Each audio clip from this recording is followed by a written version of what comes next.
하나님 말씀 고린도후서 2장 14절입니다. 한 절만 다 같이 보겠습니다. 항상 우리를 그리스도 안에서 이기게 하시고 우리로 말미암아 각처에서 그리스도를 아는 냄새를 나타내시는 하나님께 감사하노라. 아멘. 5월 첫 주가 어린이 주일이었습니다. 그리고 지난주가 어버이 주일이에요. 그래서 저는 어제 와서 달력을 딱 보면서 5월 셋째 주니까 무슨 주일? 옛날에 여러분 기억나? 스승의 주일이라고 있었어요. 스승의 주일인가 보다 하고 달력을 딱 봤더니 달력에 뭐라고 써 있냐면 성령 강림절이다 이렇게 써 있습니다. 자, 성령 강림절이 뭐예요? 그냥 말 그대로 하자면 성령이 임하신 날이다. 그런 의미인데 주님께서 십자가에 죽으시고 부활하신 그 날부터 시작해가지고 승천하신 뒤에 우리를 위해서 뭘 보내주시죠? 성령을 보내주시기까지 며칠이 소요됐나? 50일이 소요됐습니다. 50일. 그래서 우리는 이 성령 강림절을 또 다른 말로 이렇게 부르죠. 오순절이다. 오가 10번 반복된 것을 오순절이다 이렇게 표현합니다. 왜 어린이 주일 다음에 어버이 주일인데 스승의 주일이 아니라 성령 강림 주일일까? 제가 혼자 생각하는 거예요. 달력 보면서. 왜 주님께서 하필 달력을 보게 하셨을까? 왜 셋째 주가 무슨 주일인지 찾아보게 하셨을까? 라는 것을 제 자신에게 한번 비춰보면서 이런 생각을 했어요. 어린이 주일, 어버이 주일. 그래서 제 생각입니다.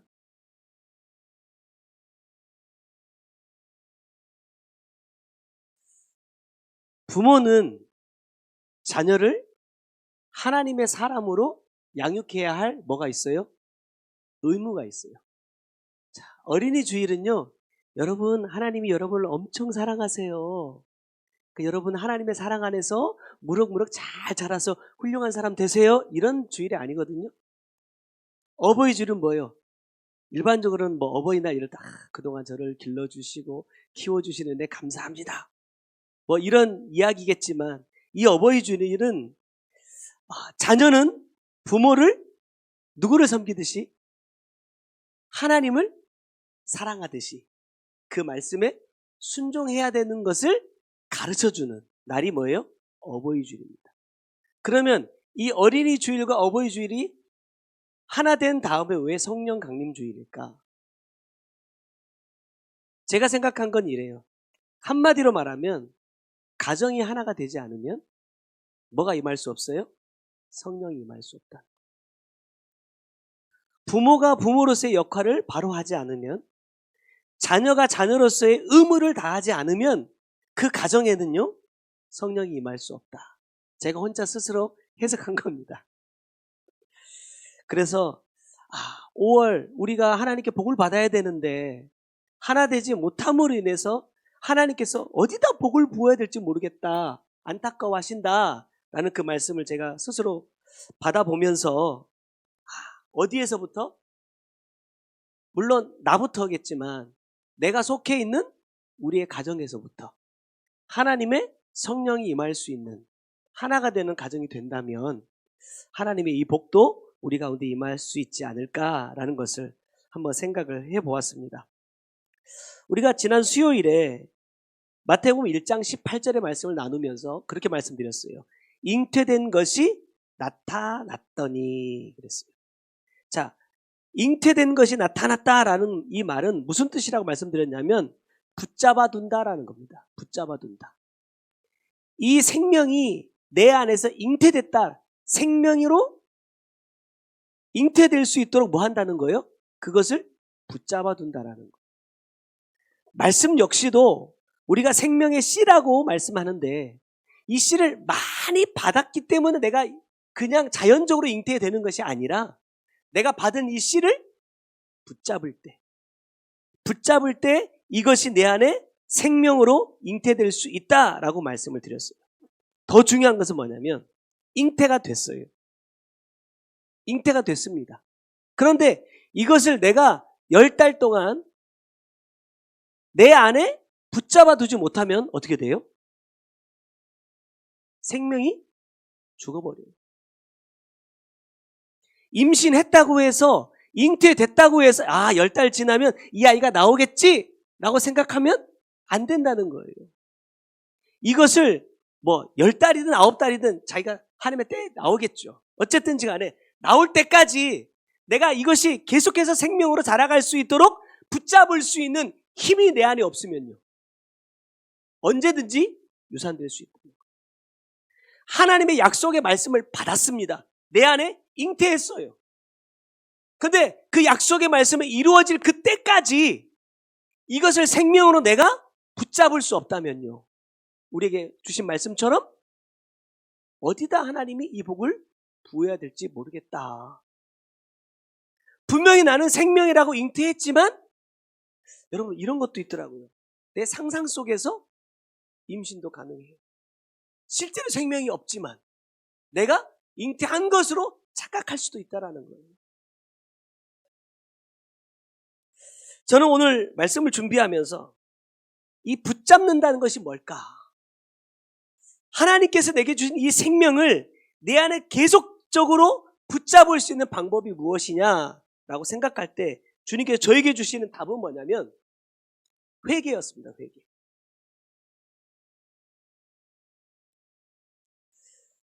저도 아이들을 셋이나 낳다 보니까 아이를 잉태하고 첫째 딸, 둘째 딸 필요한 영양소가 있고요. 또 아이가 자라가면 자라갈 때 그때그때 필요한 것들이 있더라고요. 계속해서 그런 것들을 공급해 주지 않으면 어떻게 돼요? 뱃속에 있는 아이가 건강하게 정상으로 자라지 않아요. 아이가 태어나서도 그 시기에 충분하게 공급해 줘야 될 영양소들이 있어요. 그런데 그것들을 공급받지 못하면 어떻게 돼요? 자라서도 그 공급받지 못한 것들 때문에 계속해서 결핍을 느끼게 된단 말이에요. 여러분, 키가 170, 180 자랐어요. 그런데 어릴 때 뼈가 튼튼하게 자랄 수 있는 영양분을 충분히 공급받지 못하면 자라도요, 계속 이 뼈 때문에 아파요. 마찬가지로 저는 이렇게 생각해 보았습니다. 회개가 뭐예요? 내 안에 있는 좋지 않은 것들을 끊임없이 빼내는 거예요. 그리고 빼내어진 그 자리에 신선하고 영양소로 충분한 것들을 채워 넣는 것이 뭡니까? 저는 회개라고 생각합니다. 그래서 하나님께서 내게 주신 이 생명이 계속해서 내 안에 머물러 있도록 하려면 나는 끊임없이 회개를 해야 돼요. 근데 말씀을 준비하면서도 제가 느끼는 거지만 내가 이 사역을 처음 받았을 때 이 말씀에 대해, 회개와 천국 복음에 대해서 간절한 사모함이 있을 때의 나의 회개와 이제 좀 살만해지고 좀 편안해진 이후에 지금 현재의 내 삶의 회개가 다르더라.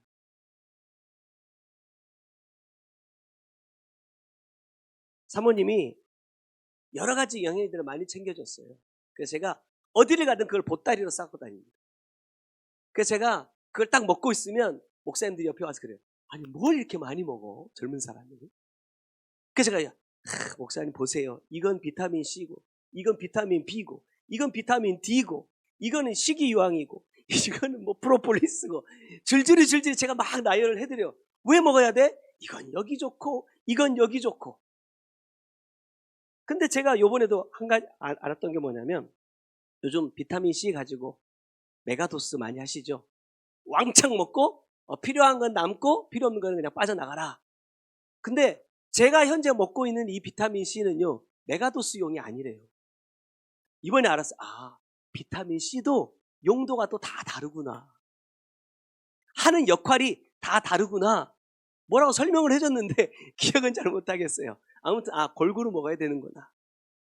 여러분, 회개도 마찬가지거든요.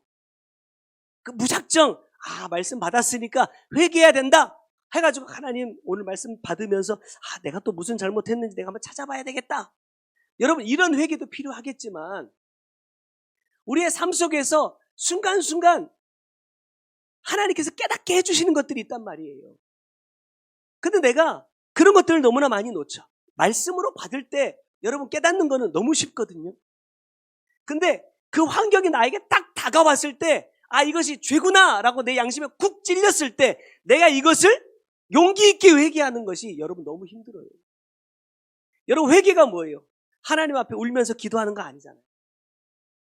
솔직하게 내가 하나님 앞에 어떤 죄에 대해서 회개하려고 할 때 내 아들과의 문제에서 내가 뭔가 마음에 찔림이 있었어.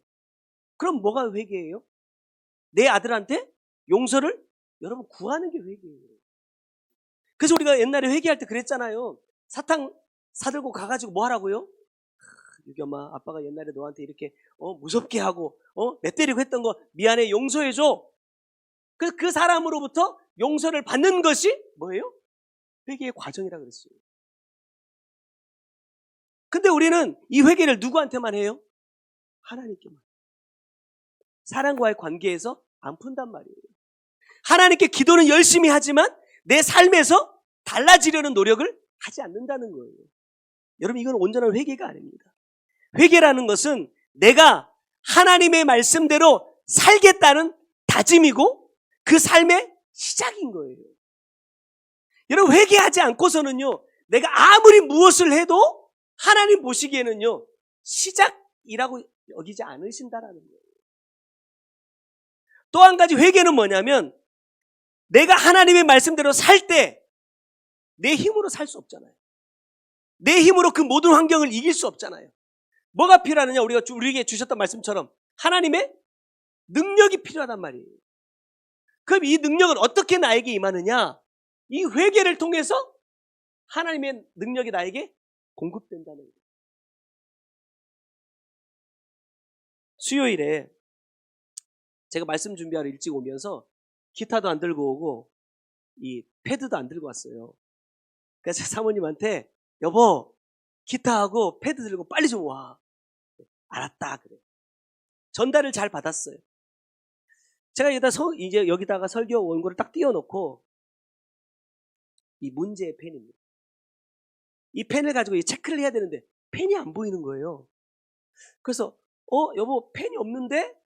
아, 집에 어디 있겠지 라고 생각하고 예배를 다 마치고 나 집에 갔는데 없어요. 아무리 다 뒤져봐도 없어. 그래서 둘이 그랬어요. 혹시 오다가 떨어뜨린 거 아니야?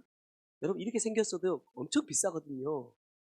이거 하나 사려면 한 17만 원, 18만 원 줘야 돼요.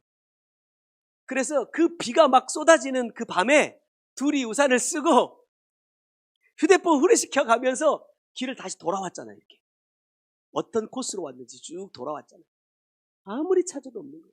차 밑바닥을 봐도, 길을 봐도, 배수구를 봐도 안 보여요. 그 다음날 아침에 아주 날이 좋았습니다. 일어나자마자 제가 또 나왔잖아요. 왜? 이거 찾아야 되니까. 비싼 거. 또 그 코스대로 그대로 와봐도 아무리 봐도 없는 거예요. 몇 번을 왔다 갔다 했는데. 사야 되겠다. 그래서 이거 정품 사기는 너무 비싸니까 짝퉁을 하나 사야겠다. 그래서 열심히 검색을 하고 있었어요. 근데 우리 사모님이 그날 오후에 카톡으로 사진을 한 장 딱 보내는 거예요. 자기 손에 이 펜을 딱 들고 있는 사진. 찾았다는 거예요. 그러면서 저한테 카톡으로 보내준 문구가 이겁니다. 역시 뭐든 회개가 먼저다. 그날부터 계속 그 말을 하더라고요. 입으로. 하나님, 제가 쓸데없이 하나님의 돈을 낭비하는 사람이 돼버렸습니다. 조금만 주의했다면 안 잊어버릴 수 있잖아요. 여기에 딱 이게 넣어놓는 자리가 있거든요. 그러니까 거기다 넣지 않고 붙여서 오다가 떨어뜨려 버린 거예요. 낭비하지 않아도 되는 돈을 내가 부주의해서 주님의 돈을 내가 낭비하게 됐습니다 라는 것을 회개하는 거예요. 또 뭐 어떤 다른 회개를 또 했는지 모르겠지만 아무튼 제가 들을 때 계속 그 말을 하는 거예요. 그리고 나서 찾게 해주셨다. 찾았습니다. 저는 그렇게 생각해요. 내가 예수를 믿는 사람이라면, 그리스도인이라고 한다면 그리스도인에게 있어서 가장 큰 힘은 뭐냐? 능력은 뭐냐? 여러분, 회개입니다. 여러분, 뭘로 하나님의 은혜를 구하겠어요? 자녀가 부모하고 사이가 좋을 때 아빠, 나 용돈 주세요 이렇게 말하지 않아도요, 이때쯤 용돈이 떨어졌을 것 같은데 라는 생각이 들어요. 먼저 묻습니다. 혹시 돈 필요하지 않냐? 근데 서로 사이가 별로 좋지 않아. 부모가 말하는 것도 듣지 않아. 자기 마음대로 행동해. 아빠, 용돈 떨어졌는데 용돈 좀 주실 수 있어요? 라고 예를 들어 카톡이 왔다고 생각해 봅시다. 내가 뭐라고 대답할까요? 너무 사이가 안 좋을 때 이렇게 대답할 때 있습니다. 용돈 받을 자격이 있냐? 너 용돈 받을 행동했냐? 아니, 아빠가 이렇게 한 달, 이 정도면 충분히 쓸 수 있겠다고 생각해서 용돈 줬는데 너 그거 아껴서 안 쓰고 다 홀라당 써버리고 뭐 했어? 따지지 않겠어요? 하나님과 나의 관계도 마찬가지입니다. 하나님과 나의 관계를 회복할 수 있는 가장 좋은 방법이 뭐냐? 저는 회개라고 생각해요.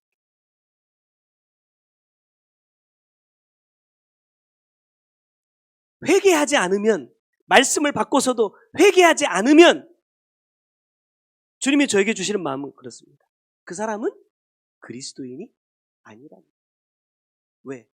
우리가 계속해서 이 회개와 천국복을 만난 이후에 수년 동안 말씀을 계속해서 받아오고 있지만 하나님과 나의 관계를 회복할 수 있는 가장 좋은 방법이 회개라고 말씀을 계속해서 해주고 있어요. 이 회개를 통해서만 내가 하나님의 은혜를 입을 수 있다는 것을 계속해서 말씀해주고 계신다는 거예요. 근데 내가 하나님과의 관계를 회복하려고 노력조차 하지 않으면서 하나님의 은혜를 구한다, 하나님의 사랑을 받기를 원한다 라는 것은 여러분 말이 안 되는 소리예요. 오늘 본문에 그렇게 말씀하고 있습니다. 항상 우리를 그리스도 안에서 이기게 하시고 우리로 말미암아 각 처에서 그리스도를 아는 냄새를 나타내시는 하나님께 감사하노라. 이 냄새, 저는 이 냄새를 두 가지로 한번 생각해 봤습니다. 우리가 보통 좋은 냄새가 날 때 이렇게 표현합니다. 향기가 난다. 그런데 내가 맡기 싫은 좋지 않은 냄새가 날 때는요, 이걸 악취라고 불러요.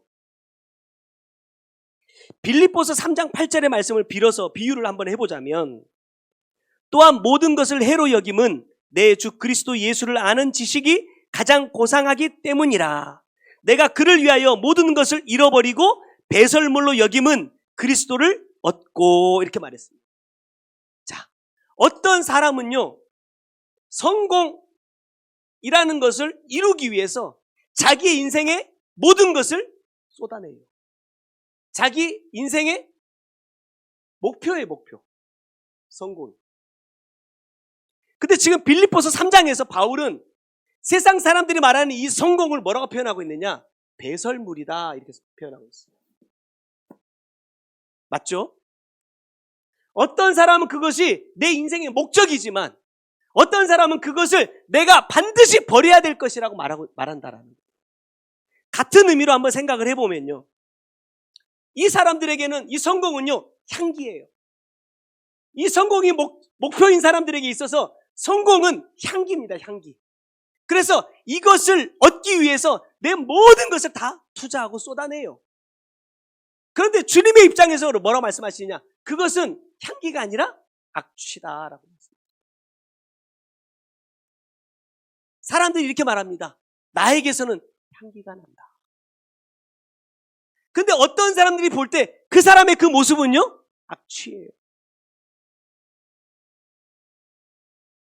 여러분, 이 향기와 악취의 기준은 내가 되면 안 돼요. 이것의 기준은 누구냐? 오늘 말씀에서처럼 그리스도입니다. 그리스도. 저는 이렇게 한번 생각해 봤어요. 향기는 그리스도 안에서 이긴 자가 내는 냄새가 향기고, 악취는 그리스도를 이용하여 이긴 자가 내는 것이 악취입니다.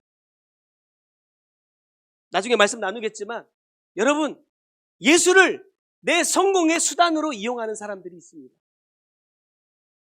예수를 내 출세의 수단으로 활용하고자 하는 사람들이 여러분 너무나 많아요. 오늘 본문에도 그렇지만 항상 우리를 그리스도 안에서 이기게 하시고 라고 말씀하셨어요. 그러면 나는 그리스도를 믿는 사람이니까, 예수를 믿는 사람이니까 주님은 우리를 항상 이기게 하신다라는 말이냐? 여러분 그렇지 않다는 거예요. 여기서 말씀하고 있는 이 우리라는 단어가 있습니다. 우리. 주님이 우리를 항상 이기게 하시는데 이 우리가 어떤 사람이냐? 고린도후서 1장 8절 이하의 말씀 보면 이렇게 말하고 있어요. 형제들아, 우리가 아시아에서 당한 환난을 너희가 모르기를 원하지 아니하노니 힘에 겹도록 심한 고난을 당하여 살 소망까지 끊어지고 우리는 우리 자신이 사형 선고를 받은 줄 알았으니 이는 우리로 자기를 의지하지 말고 오직 죽은 자를 다시 살리시는 하나님만 의지하게 하심이라 그랬습니다. 여러분 우리가 누구예요? 사형 선고를 받은 것 같은 극심한 고난을 누구를 위하여 당한 자예요? 그리스도를 위하여 당하는 자. 어떤 환경 속에서도 나를 의지하지 않고 죽은 자를 다시 살리신 하나님을 의지하는 자가 누구예요? 우리라는 거예요. 그 사람이 그리스도 안에서 이기는 자이지만 그러한 삶을 살기를 원하지 않는 사람이라고 한다면 그는요, 그리스도를 이용하는 사람.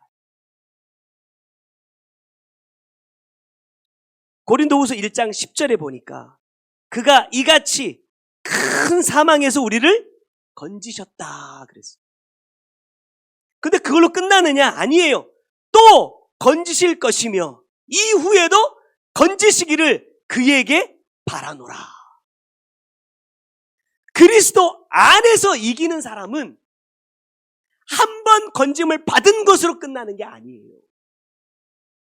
계속해서 주님의 건지심을 받아야 된다. 다시 말하면 계속해서 하나님의 이 능력이 우리에게 임해야 된다라고 말씀하고 있어요. 그런데 우리가 이전에 구원에 대해서 말씀할 때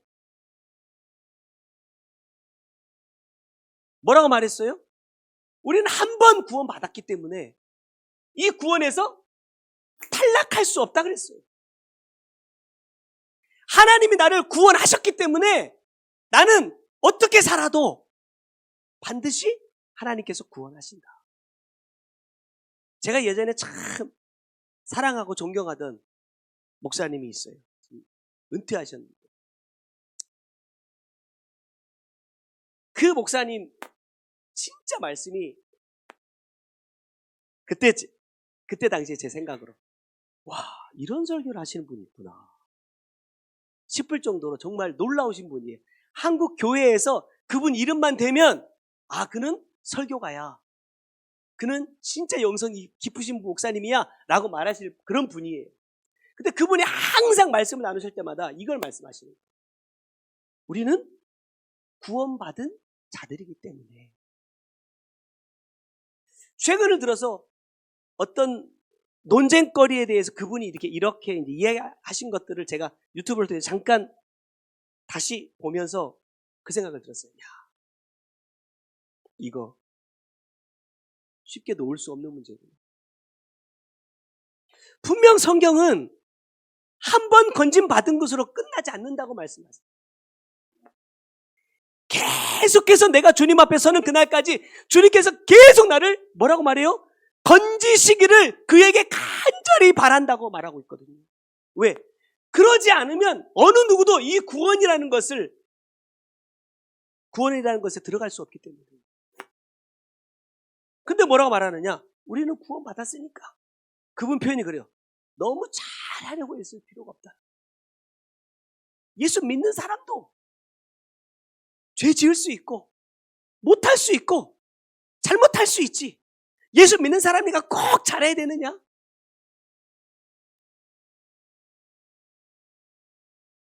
그렇게 말씀하시더라고요. 제가 보면서 맞아요.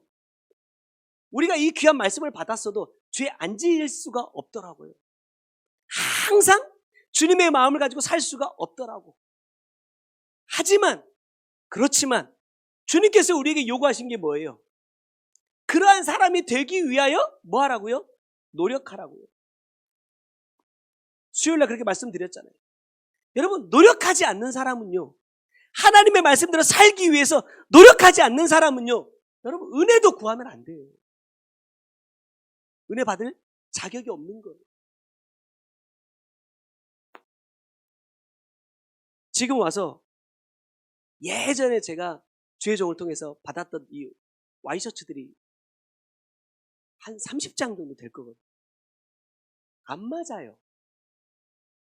단추가 이렇게 벌어져. 몸이 커졌다는 얘기예요. 그럼 내가 살이 엄청 많이 쪘느냐? 아니거든요. 제가 곰곰이 생각을 해본 거예요. 아니, 내가 막 운동을 엄청 막 열심히 해서 가슴이 떡 벌어진 것도 아니고, 그때 잘 맞던 옷들이 왜 지금 안 맞을까? 제 세월을 쭉 한번 돌아봤어요.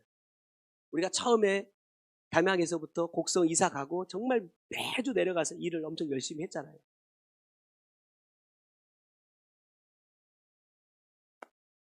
진짜 몸 한 곳 어디 성한 곳이 없어가지고 한 주간 내려가서 일하고 올라와서 주말마다 한의원 가서 침 맞고 병원 가서 물리치료 받아야 그 다음 주에 또 내려가서 일할 수 있을 정도로 그렇게 일을 하고 왔다 갔다 했거든요. 그때는요, 그렇게 많이 먹고 잘 먹었어도 살찔 겨를이 없었어요. 근데 몸무게는 그렇게 많이 차이 안 나거든요. 근데 나도 모르는 사이에 살이 좀 어딘가 이렇게 붙었나 봐요. 그래서 그 옷을 다 못 입어요. 그래서 내가 너무 아까워가지고 이렇게 와이셔츠 보면 이렇게 사이 이렇게 찝어가지고 약간 핏으로 만든 옷들이에요. 그래서 내가 어떻게든 이거 입어보려고 그 수선집에 가가지고 이거 다 터달라 그랬어요. 여기 앞에 뒤에 이렇게 다 이렇게 찝어놓은 거 다 터달라 그랬어요. 최대한 늘려달라고. 그래서 거금을 들여가지고 한두 장이 아니니까 다 옷을 늘렸거든요. 근데 안 맞아요. 그래서 그냥 옷장에 아름답게 탁 자리만 차지하고 있습니다. 그래서 옷이 안 맞아가지고 새로 또 맞췄어요. 와이셔츠를.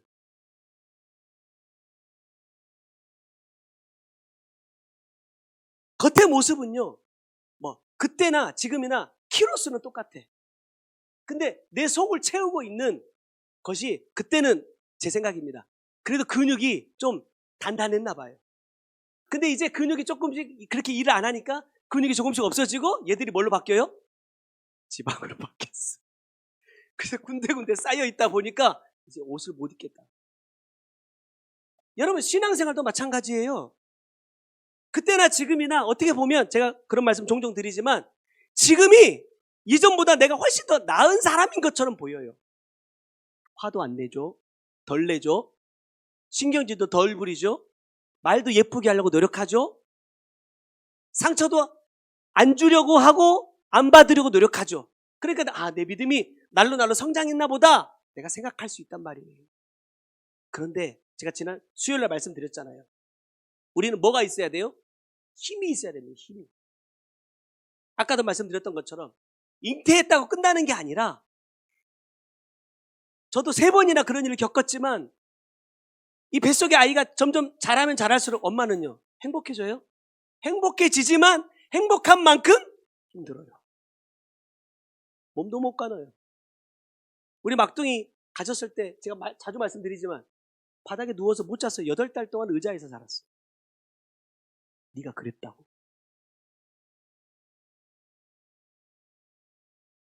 근데 그거를 견뎌냈더니 나았어요. 여러분, 내 힘이 갈수록 점점 더 강해지지 않으면 내 안이 지방으로 채워지는 게 아니라 근육으로 더 단단해지지 않으면 하나님이 나에게 점점 더 많은 것들을 요구하실 텐데 감당 못한다는 거예요.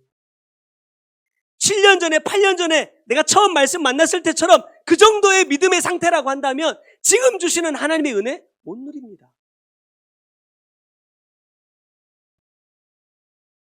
하나님은 왜 계속해서 우리가 견딜 수 없는 이런 환경들을 주시느냐? 그 뒤에 21절의 말씀 보니까 우리를 너희와 함께 그리스도 안에서 뭐 하려고요? 굳건하게 하시려고. 다시 말하면 그리스도 안에 계속해서 머물러 있으려면 내가 어떻게 된다고요? 굳건해져야 된다는 거예요. 그 주님의 안에 있는 것을 내가 그저 누리고 즐기고 행복해만 해서는 이 안에라는 이 삶이 유지될 수 없다라는 거예요. 여러분 그렇잖아요. 결혼하기 전에 막 좋았던 그 감정들, 마음들 그거 가지고 10년, 20년 사라집니까? 안 사라져요. 왜? 점점 더 힘들어지거든요. 그러면 그것을 충분히 감당할 수 있는 더 큰 기쁨과 즐거움이 있어야 된다라는 거예요. 굳건하게 한다라는 것은 흔들리지 않게 한다라는 것인데 왜 하나님은 우리가 흔들리지 않고 그리스도 안에 계속 머물러 있게 하시느냐? 그 뒤에 22절의 말씀에 그가 또한 우리에게 인치시고 보증으로 뭘 주십니까? 우리 마음에 성령을 주시기 위함이라는 거예요. 다시 말하면 내가 그리스도 안에 있지 않으면 흔들려 버리면 성령이 내 안에 머물 수가 없어요. 여러분 성령은 나에게 임재하시기도 하시지만 또 뭐 하기도 하세요? 떠나기도 하십니다. 한 번 임재하셨다고 계속 내 안에서 계시는 게 아니라는 거예요. 그러면 그 주님이 계속해서 내 안에 머물고 더 충만하게 역사하기를 원한다면 나는요 더 굳건해져.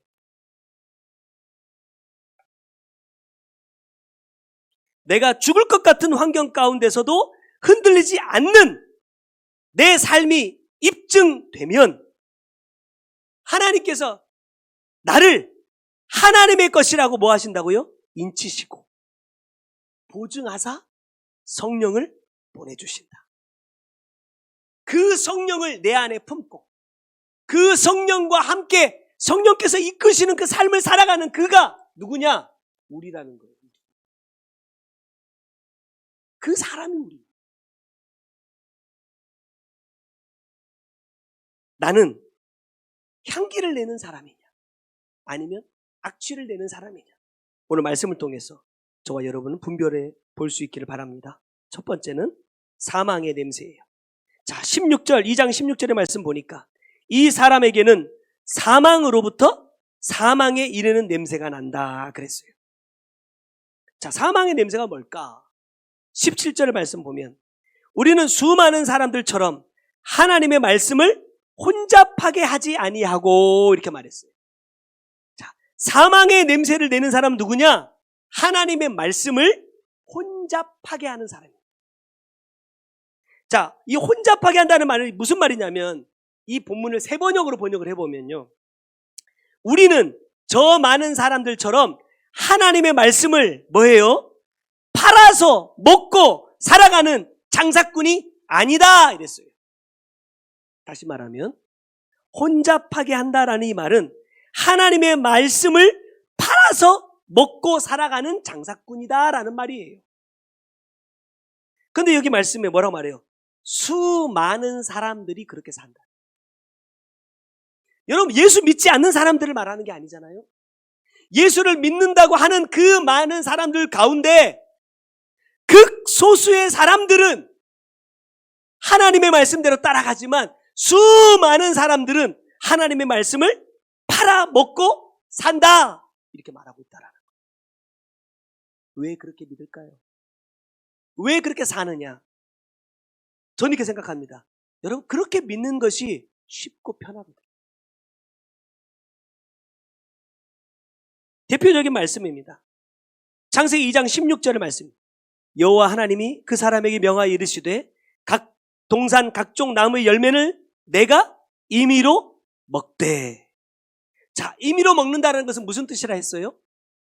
반드시 먹어야 한다라는 말씀이라 했어요.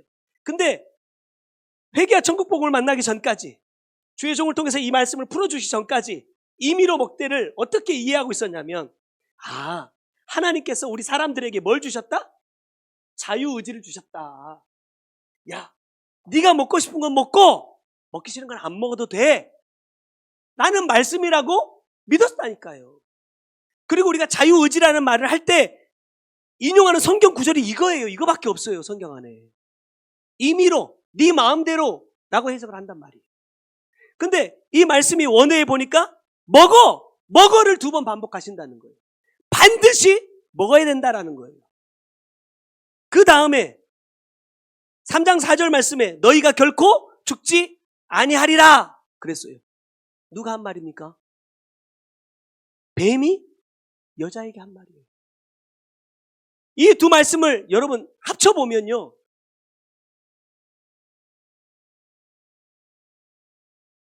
자, 임의로 네가 먹어도 뭐예요?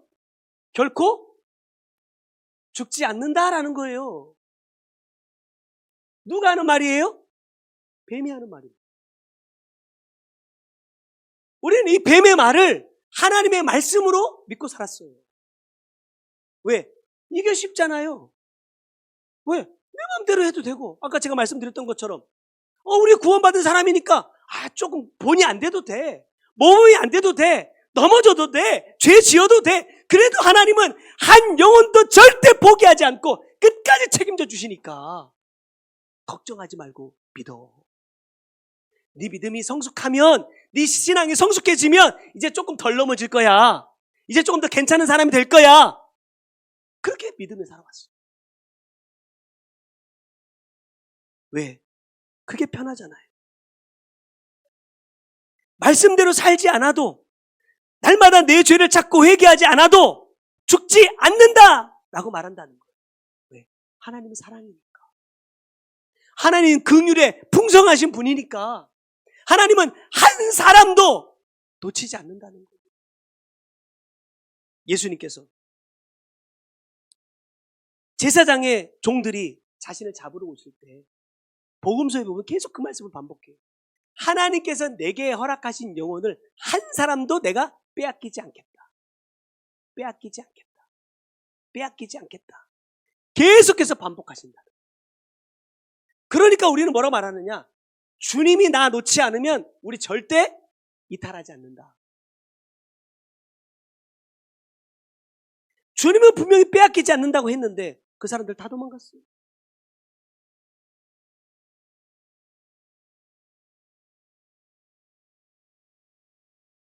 주님이 다시 찾아와 주지 않았다면 도망가 버린 어떤 사람에게도 기회가 없었을 겁니다. 주님이 빼앗기지 않는다는 것은 뭐냐면, 지난번에도 말씀드렸죠. 우리에게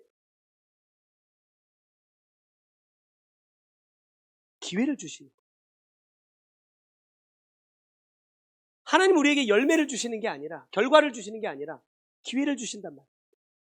이 기회를 잡는 자는 다시 주님을 위해 일할 수 있지만, 기회를 잡지 않는 사람은요, 일할 수 있는 기회가 없습니다. 14절 말씀에 우리를 그리스도 안에서 이기게 하시고, 이 말씀에서 중요한 것은 이긴다라는 게 아니라 그보다 먼저 그리스도 안에서가 돼야 된다. 여러분, 그리스도가 뭡니까? 그리스도는 나의 죄를 위해서 십자가에 죽으시고 부활하신 그 주님을 일컫는 말이에요. 그 주님이 가신 길을 따라 행하는 자가 누구예요? 그리스도인인 겁니다.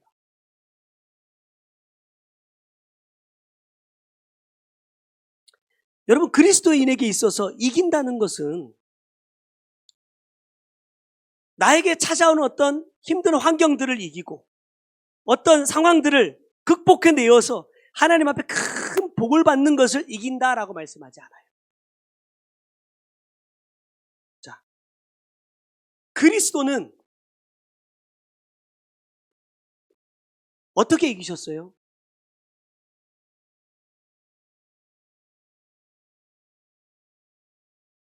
여기에서 이기셨어요. 십자가에서. 나를 다 비우고 아버지의 뜻을 뭐라고 말씀하셨느냐? 다 이루었다. 여러분, 이것이 이긴 거거든요. 주님이 우리에게 말씀하시는 승리는 요거예요. 그러면 그리스도인이라고 한다면 내 뜻이 있으면 되겠습니까? 내 고집, 내 생각, 내 경험들.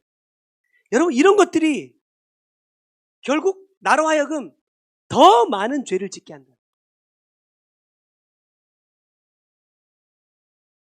아까 서리가 와가지고 목사님 찬양 못할 것 같아요. 그래서 제가 이렇게 했어요. 하지 마. 그건 내가 할 일 아니니까 네가 알아서 해야지.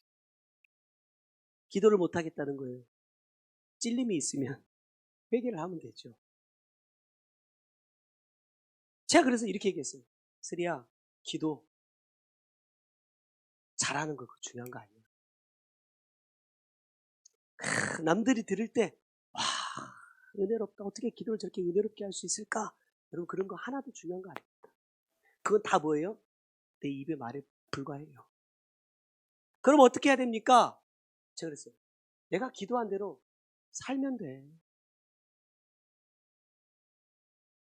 그럼 우리 기도는요, 막 거창하고 막 아름답고 화려한 기도? 그런 거 의미 없어요. 뭘 기도해야 돼요? 내가 살 수 있는 걸 기도해야 돼요. 여러분, 사람들이 듣기에 좋은 거, 사람들이 감동받는 거 아무 의미 없습니다.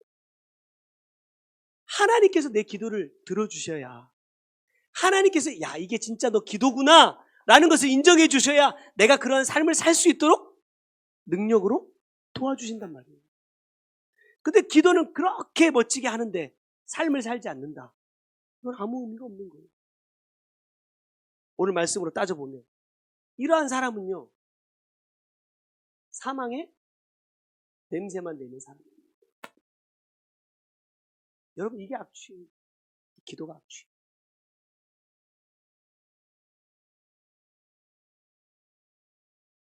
그렇기 때문에 주님을 따르겠다 다짐했던 사도들을 보면 그들 누구와 같은 삶을 살아요? 주님과 똑같은 삶을 살아요. 사망의 냄새가 나지 않으려면 여러분 죽어야 됩니다. 오늘 아침에 우리 미가 참 다 잘하는데 이게 있어요. 아침에 피곤할 때 일어나면 엄청 짜증을 많이 부리거든요. 오늘 아침에 엄마가 그랬나? 우리 미 잘 잤어? 이렇게 인사를 했는데 갑자기 왜 그걸 나한테 물어보냐 이러면서 짜증을 내는 거예요. 그래서 제가 딱 가서 그랬어요. 입 다물어. 그런 말 할 것 같으면 그 입 열지 마. 누나가 또 일어나가지고 우리 말 잘 잤어? 그랬더니 너는 왜 나한테 그런 거 물어보냐? 이러면 또 그러더라고요. 아주 이 입을 제가 그랬어요. 그런 말은 다른 사람의 영혼을 죽이는 말. 그런 말은 안 하는 게 나아. 네 생각 속에 그런 말들이 자꾸 떠올라도 이겨. 하지 마. 한 번만 내 귀에 들리면 가만 안 놔둬. 이렇게 아침에 좀 협박을 하고 왔어요. 여러분, 우리는요, 너무 쉽게 다른 사람의 영혼을 아프게 해요. 나중에 얘기하려고 했지만 내가 향기를 내는 사람인지 악취를 내는 사람인지를 확인하는 방법이 있어요. 뭐냐? 주님이 저에게 가르쳐주신 방법은 뭐냐? 네 새끼들을 봐라. 네 새끼를 봐라. 그게 너의 삶의 결과물이다. 네 가정을 봐라. 네가 어떻게 살아왔는지. 네가 살아온 대로 맺은 열매가 네 가정이다. 그런 마음 주셔서 너무 부끄러웠어요. 사실은. 여러분, 다른 사람 이제 죽이지 말고 내가 죽어야 이 사망의 냄새가 아니라 향기를 발할 수 있습니다. 두 번째는요, 생명의 냄새입니다. 16절 말씀 다시 보시면 저 사람에게는 생명으로부터 생명에 이르는 냄새라 그랬어요.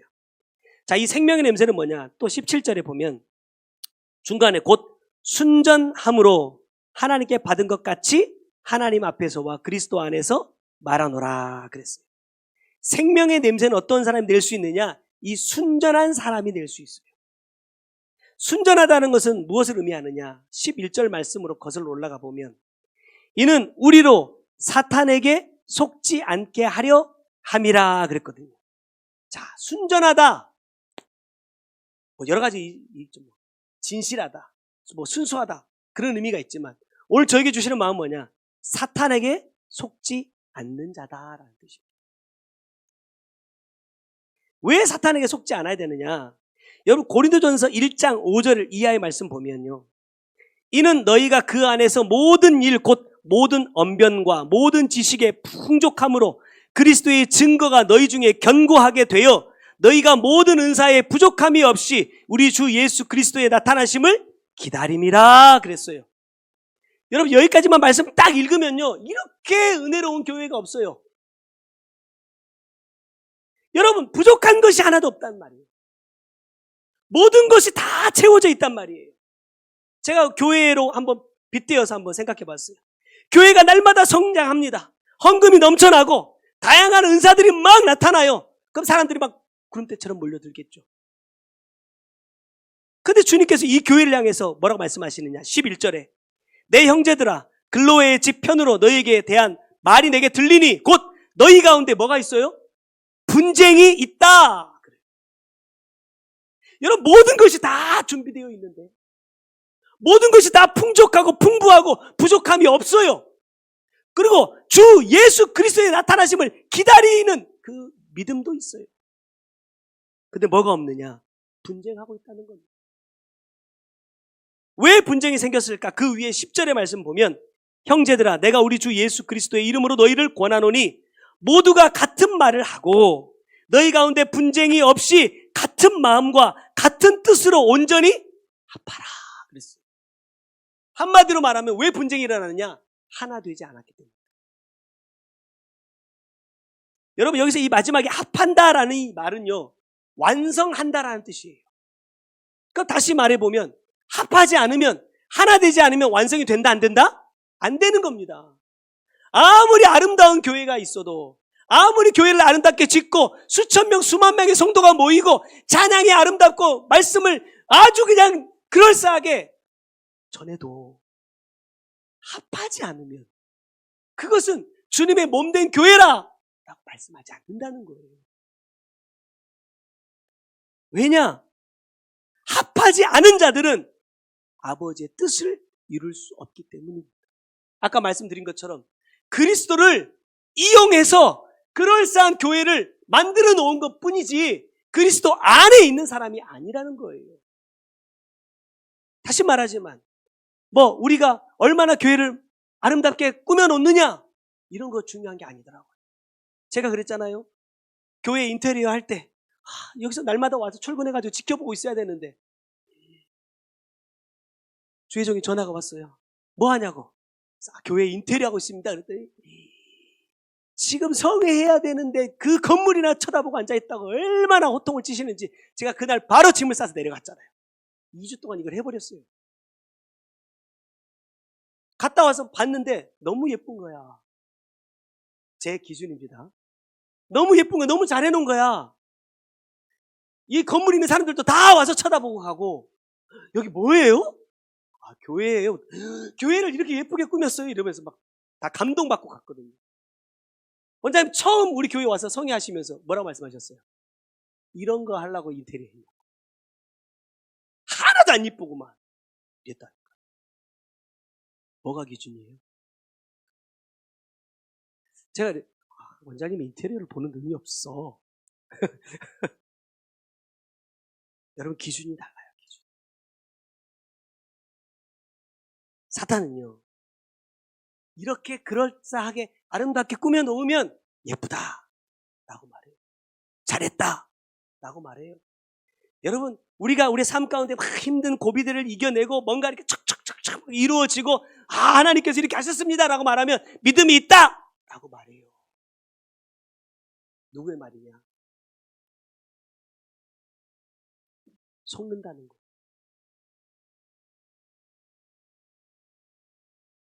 제일 무서울 때가 예배 가운데 말씀을 나누실 때가 아니고 괜히 나를 이상하게 쳐다보실 때. 아무 말도 안 하는데 이렇게 쳐다보고 있어. 그러면 내가 지금 이 타이밍에 뭐라고 해야 돼? 어디를 쳐다봐야 되나? 뭐라고 말을 해야 돼? 제가 그런 생각을 했어요. 많은 사람들이 이렇게 쭉 앉아 있었어요. 다 경건하고 다 거룩한 것처럼 그럴싸하게 목사니까요. 저한테 이렇게 말씀하셨어요. 목사님 안에 있는 그 음란은 목사님이 죽을 때까지 회개해도 해결할 수 없는 음란입니다. 내 안에 그런 죄가 있다. 근데 나는 몰라요. 정작 내가 몰라요. 내가 죽을 때까지 주님 앞에 회개해도 해결이 되지 않는 죄가 내 안에 있어요. 근데도 내가 몰라. 근데 더 놀라운 거는 뭔지 아세요? 왜 그걸 다른 사람들 앞에서 말을 할까? 여러분 기분 좋을까요? 와, 주님께서 내가 평생 회개해도 해결할 수 없는 이 죄를 드러내 주셨다. 할렐루야, 너무 감사합니다. 주님, 저 그런 죄인입니다. 제가 이렇게 했을까요? 여러분 같으면 어떻게 할 것 같아요? 단둘이 조용히 있을 때 말씀하셔도 되잖아요. 안 그래요? 아니, 조용히 얘기해도, 딴 때는 그렇게 조용히도 잘 얘기하시더니, 꼭 그런 거는 다른 사람들 다 있는 앞에서 얘기하니까 사람들이 나를 볼 때마다 저 사람이 나를 얼마나 음란한 사람이라고 쳐다볼까? 저 사람이 나를 얼마나 음란한 사람이라고 생각할까? 여러분 이런 생각 안 들까요? 와, 그 순간에요. 와, 하나님께서 이런 죄인의 이 해결할 수 없는 죄를 해결해 주셨다, 용서해 주시려고 드러내 주셨다, 감사가 나오는 게 아니라 다른 사람 눈치가 보이더라. 다른 사람들의 시선이 신경이 쓰이더라.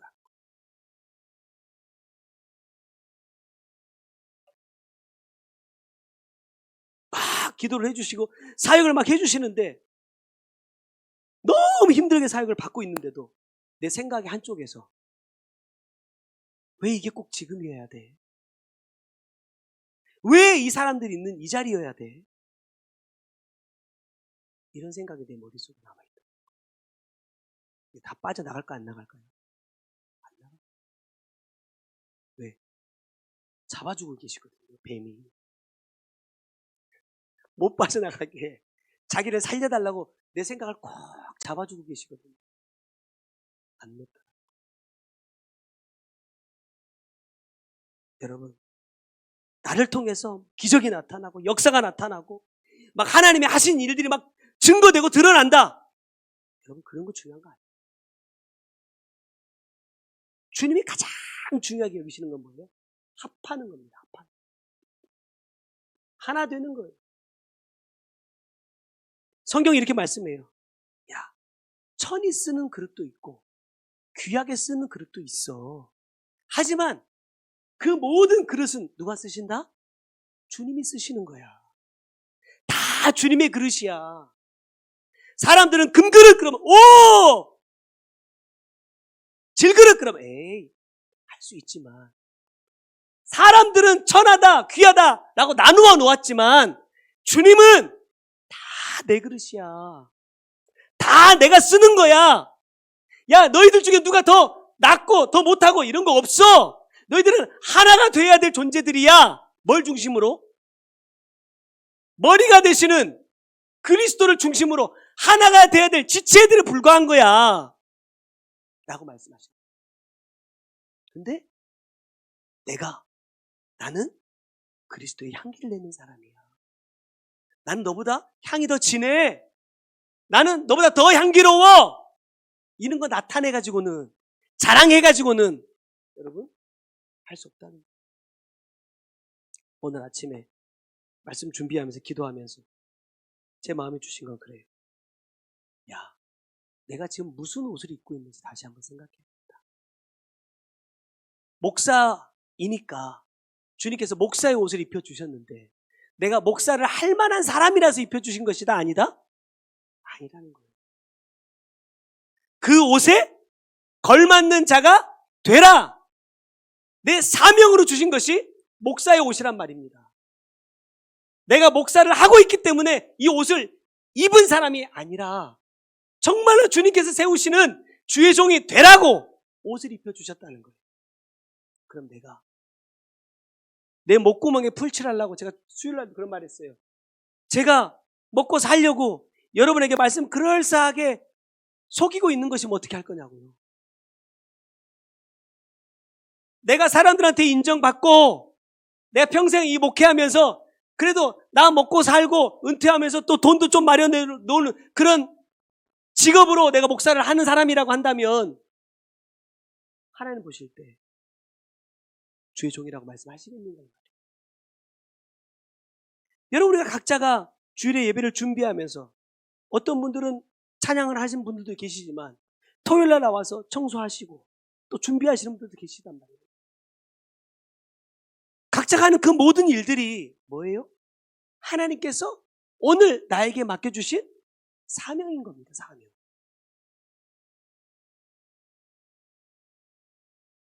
이것을 통해서 우리가 뭐가 돼요? 오늘 이 주일 예배를 통해서 하나가 되는 겁니다. 우리는 주일날은 모여서 목사님 통해서 주시는 말씀 듣는 날 이게 아니라 이 말씀을 통해서 저도 말씀 안에서 다시 한번 제 모습을 찾고 여러분도 말씀 안에서 우리의 죄성을 찾고 그래서 그리스도 안에서 우리가 하나 되기 위한 시간인 거거든요. 목사님이니까 이런 거 아니란 말이에요. 그런데 오늘 본문을 보면서 제가 한 가지 의아한 게 있었습니다. 뭐냐면 여러분 본래 냄새는 보여요? 안 보여요? 안 보이는 거예요. 근데 오늘 말씀에서는 뭐라고 말해요? 그리스도를 아는 냄새를요? 나타내신다 그래요. 보인단 말입니다. 자, 여기 나타낸다라는 이 말은 무슨 의미냐면 분별한다라는 뜻이에요.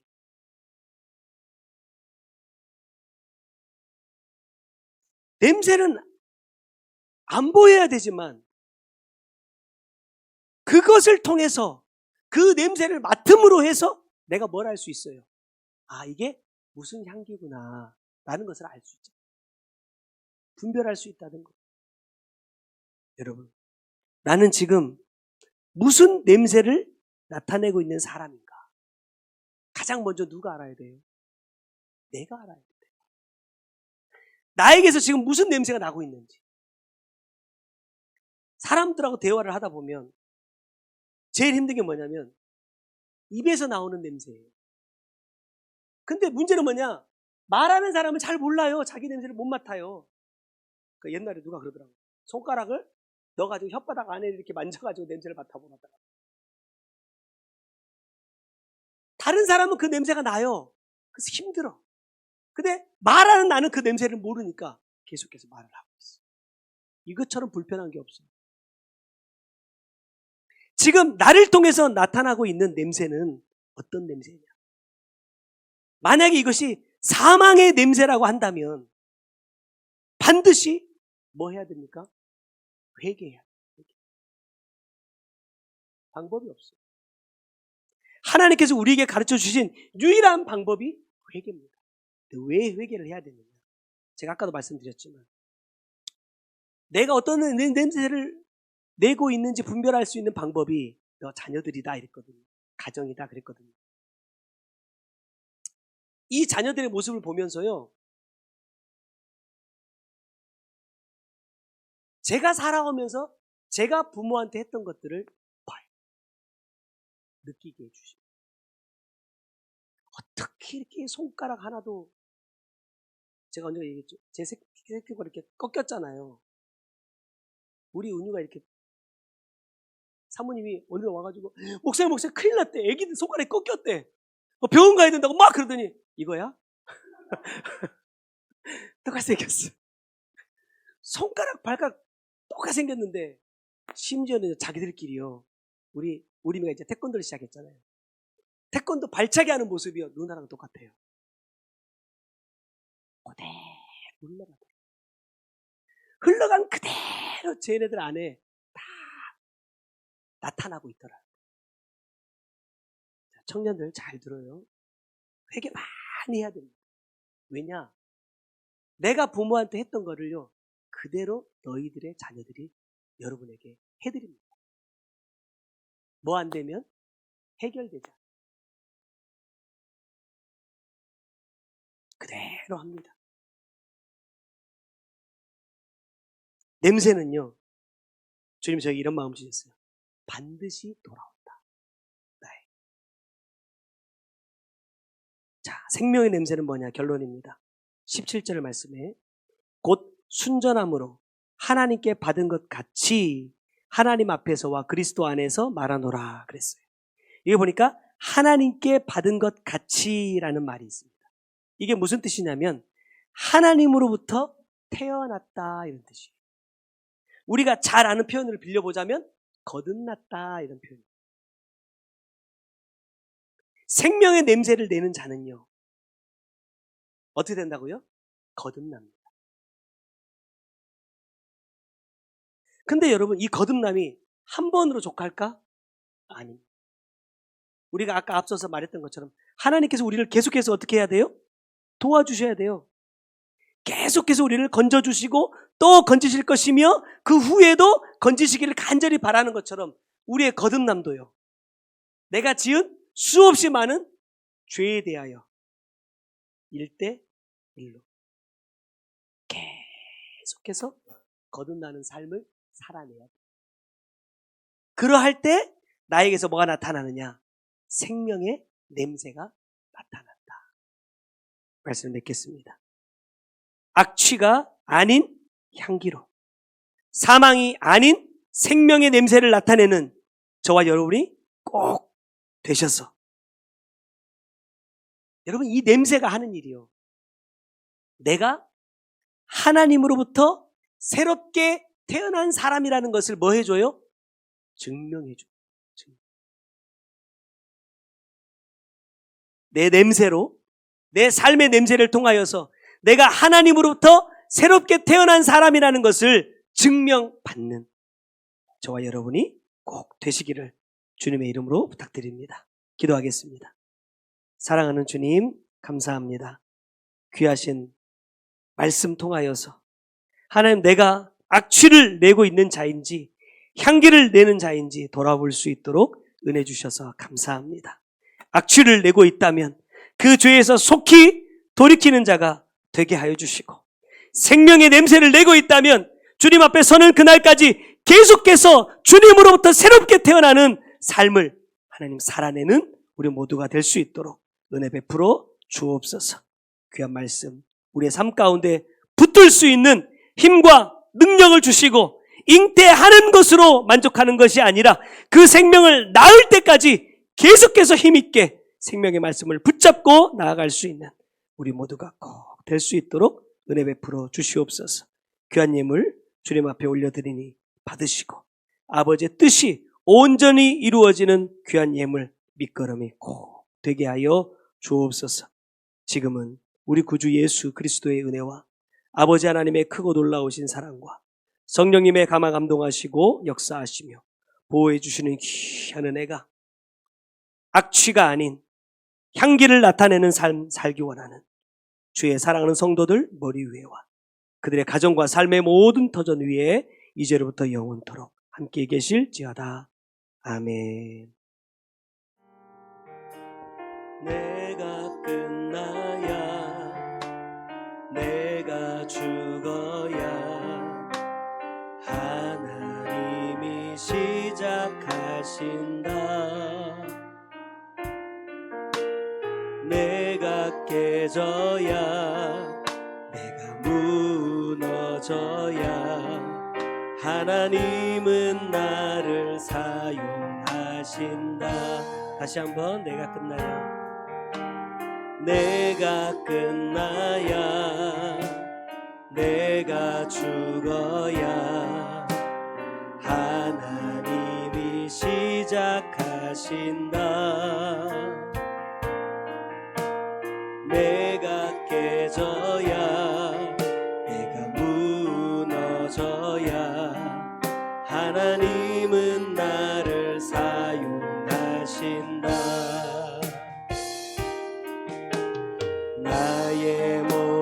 실패가 하나님의 승리가 되고 나의 모든 절망이 하나님의 소망이 된다. 내가 끝나야 내가 죽어야 하나님이 시작하신다. 내가 깨져야 내가 무너져야 하나님은 나를 사용하신. 오늘 주신 말씀 기억하면서 우리 주여 한번 부르고 통성으로 기도하겠습니다. 주여